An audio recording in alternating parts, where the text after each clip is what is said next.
Embracing our own evolution. So many topics I could have spoken on in the month of June. It seems like there's so much going on in June. The minister at the church in Aiken invited me to speak there on the 18th and asked what I was speaking of.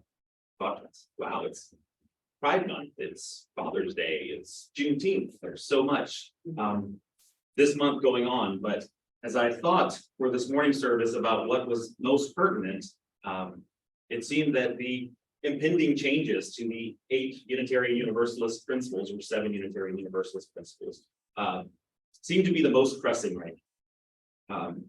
Embracing our own evolution. If ever there were a song that belonged in a Unitarian Universalist hymnal, it is "The Times They Are Changing" by Bob Dylan. And who knows, maybe it will be added to a future edition that will inevitably be in the works rather soon. Although it's my opinion that the songs found in the pages of both UU hymnals, Singing the Living Tradition and Singing the Journey, are somewhat outdated. The necessity for a new edition is not because of the songs found within the pages, but because the 7 principles found on the first pages of both hymnals will more than likely soon cease to define Unitarian Universalism as a religious movement. Now, I don't know how much time any of you spend keeping current on changes within the Unitarian Universalist Association. Maybe you learned of these upcoming changes months ago, and you've had time to process it already. Or maybe you're hearing about it for the first time today. If so, I can certainly understand how you may be feeling, as I learned about this imminent change in the same way that you are. Although I'm probably supposed to read every newsletter and article put out by the Unitarian Universalist Association, I will admit to you that I do not. I even sometimes scroll past emails from the UUA. And so I missed the announcement published by the UUA president this past January, and it was not until just a few weeks ago, sitting on the pews of my church, that I learned that the 7 principles, or 8 for my congregation and many others, would soon be changing. I'd like to say that my response was to heed the words of the first verse of Bob Dylan's beloved hymn. I wish I could boast that when I saw the waters around me had grown and that soon I'd be drenched to the bone, I immediately started swimming. But the truth is, I sank like a stone. For a day or two, I became the person to whom the song is addressed, person who is fearful and even resistant to change. For a short while, I became the opposite of whom I purport to be. I define myself as a progressive, someone who's not merely open to change as it organically happens around me, but a person who sees the world through a forward-thinking and visionary lens and seeks to be an agent of change. But when I heard that the defining principles of our faith would soon cease to define our faith, I must admit that progress didn't seem so appealing to me. When I was in my mid-20s, the theological foundation upon which I had built my life began to crack.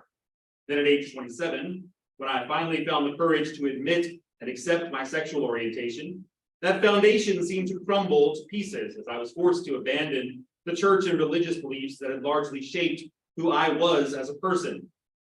As I began to try and reshape my theological foundation and to redefine who I was as a person of faith, I eventually found my way to a Unitarian Universalist church. During my first few Sundays as a visitor, I distinctly remember noticing pamphlets in the church foyer entitled "The Faith of Unitarian Universalist Christians," "The Faith of Unitarian Universalist Buddhists," "The Faith of Unitarian Universalist Jews," "Unitarian Universalist Humanists," "Pagans," etc. So I asked someone, are Unitarian Universalist Christians, Buddhists, Jews, humanists, pagans? Her answer was yes. Unitarian Universalists are all of those things and more. Her answer, as brilliant and accurate as it was, left me wondering if this was the church for me. I questioned how I could rebuild my theological foundation at a church that seemed to lack one itself.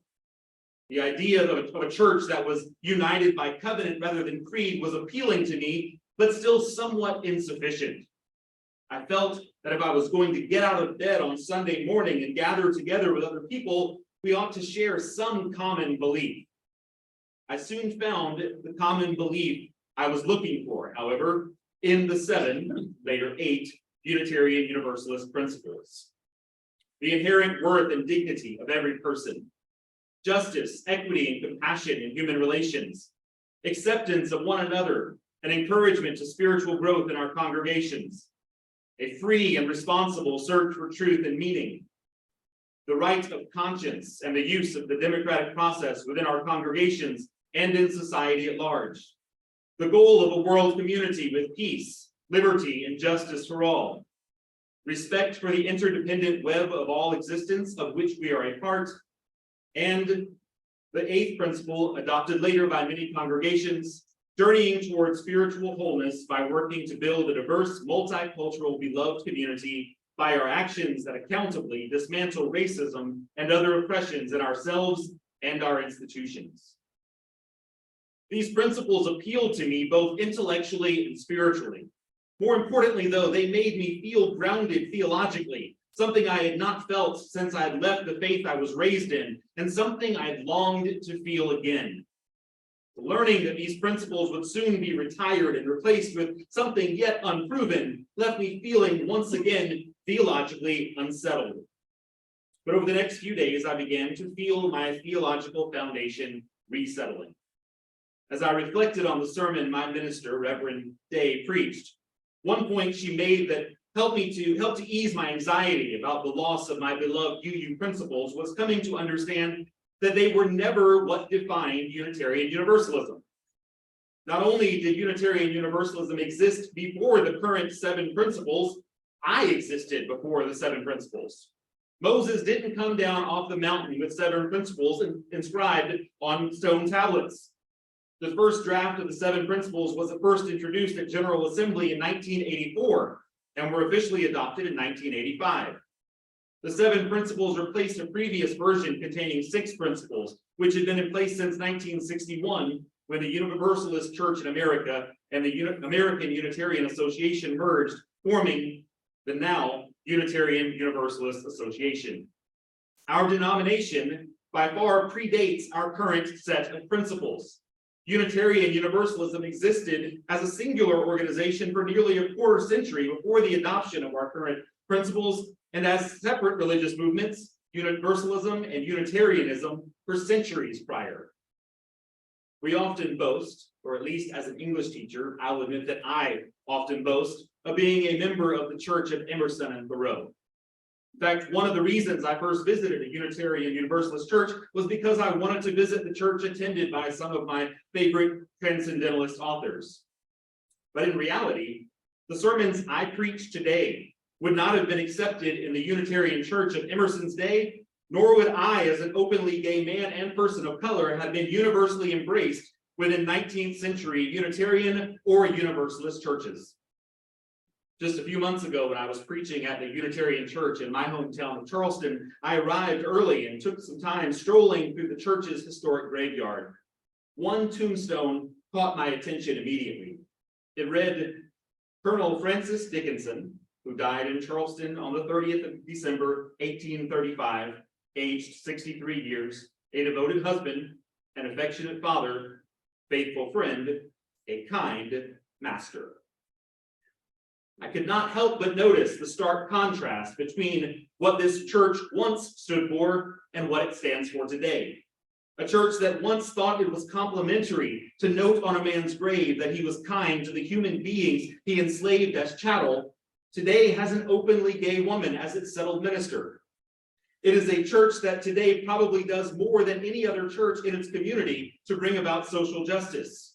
The historic building and grounds are a relic of the 18th century when it was built, but the congregation that occupies that building today is no relic of the past. The church I am a member of in Savannah recently began to dig into our own history.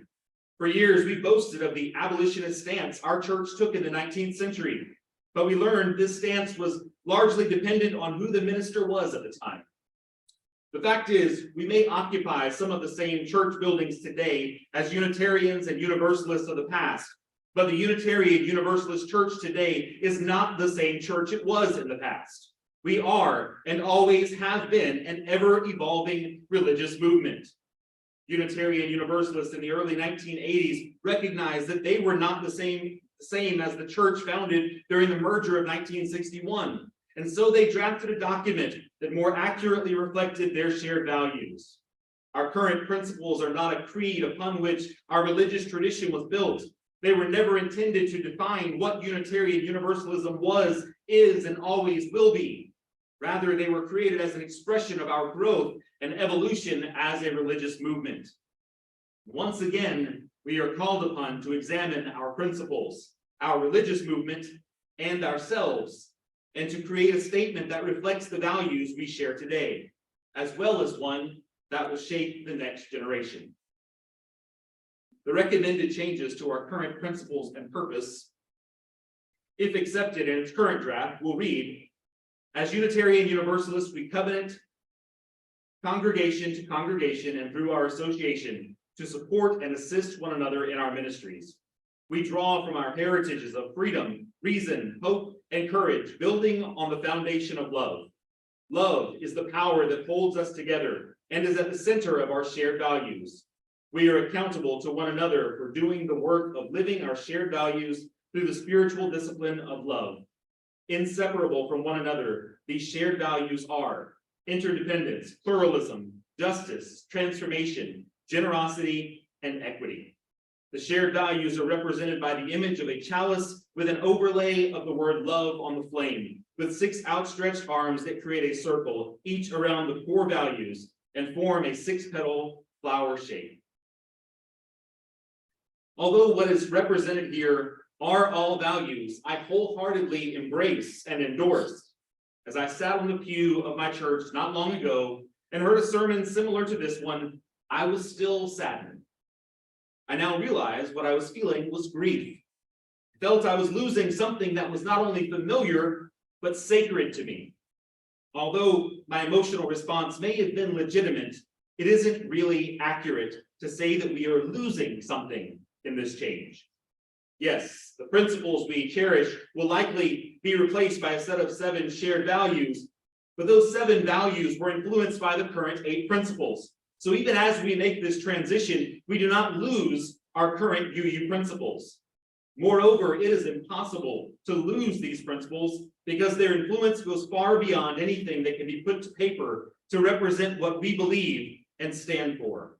For nearly 40 years, Unitarian Universalist principles have shaped the people who make up our congregations and the work we do as individuals and as congregations. And that is something that can never be lost nor done away with.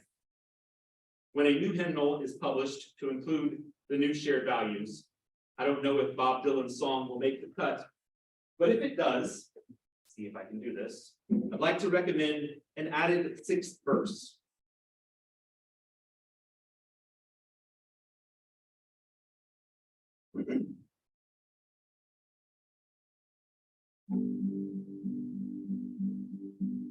Come Unitarian Universalists in this sacred hall. New horizons beckon, so let's stand tall. Like all creation, our faith will evolve. And there's no way to delay it. Come on now, D4. With open hearts, we'll answer the call. For the times they are a-changing. Well then, you do this. You saw me do it. The time they are a-changing. Yeah.